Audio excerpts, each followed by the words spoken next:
मेरे पास क्लिनिक में पेशेंट्स आती हैं और वो कहती हैं कि मेरा बड़ा ऑपरेशन हुआ था और डिलीवरी के टाइम पे उस वक्त कमर में टीका लगा के एनेस्थीसिया दिया था और जब से ऑपरेशन हुआ है तब से मेरी कमर में शदीद दर्द है और जान ही नहीं छूट रही और वो टीका ही था जिसकी वजह से मेरी कमर में दर्द है। तो आज मैं इस मिथ के बारे में डिटेल से वीडियो में बात करूंगी।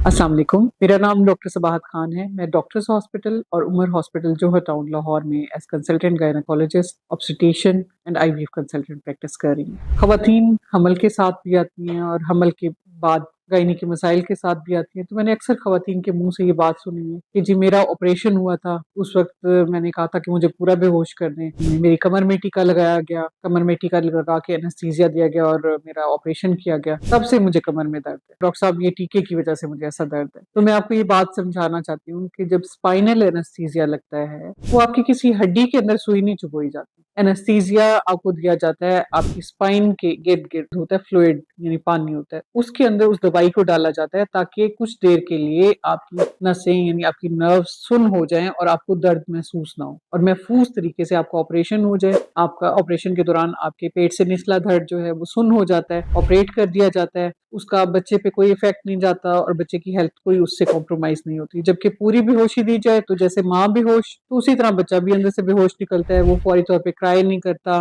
डिलेड क्राई की वजह से बच्चे के अंदर प्रॉब्लम आती है, जिसकी वजह से डॉक्टर्स आपको स्पाइनल एनेस्थीसिया यानी कमर में टीका लगा के बेहोशी इस चीज को एडवाइस करते हैं। अब खवातीन कहती हैं कि जी नहीं जी हमें उसके बाद दर्द है। जब भी आपको प्रेगनेंसी होती है, आपके पेट का साइज बढ़ता है तो सबसे ज्यादा जो प्रेशर पड़ता है ना वो आपकी रीढ़ की हड्डी के निचले हिस्से में, स्पाइन के निचले हिस्से में पड़ता है, जिसकी वजह से अक्सर खवातीन को हमल के दौरान ही जो स्पाइन यानी कमर की हड्डी में दर्द होना शुरू हो जाता है। जब आपकी स्ट्रेचेस होते हैं, आपके लिगामेंट्स ढीले होते हैं, उसकी वजह से पेन होता है, जिससे खवातीन उस टीके से रिलेट कर देती है। अब मुझे ये बताएं कि ऐसी खवातीन जिन्होंने 3-3 4-4 बच्चे पैदा किए, नॉर्मल डिलीवरीज हुई, एक दफा भी उनकी कमर में टीका नहीं लगा, फिर भी उनको कमर में दर्द होता है, तो उस वक्त कौन सा टीका होता है जिसकी वजह से उनको कमर में दर्द हो रहा है? तो इसका ताल्लुक उस टीके से नहीं है, क्योंकि वो महफूज तरीके से लगाया जाता है, ना कोई आपकी हड्डी के अंदर चुबाया जाता है, ना ही आपकी नसों के अंदर चुबाया जाता है। वो जो आपकी जो स्पाइनल कॉर्ड होती है, उसकी नर्व्स होती हैं, उसके साथ जो फ्लूइड होता है उसमें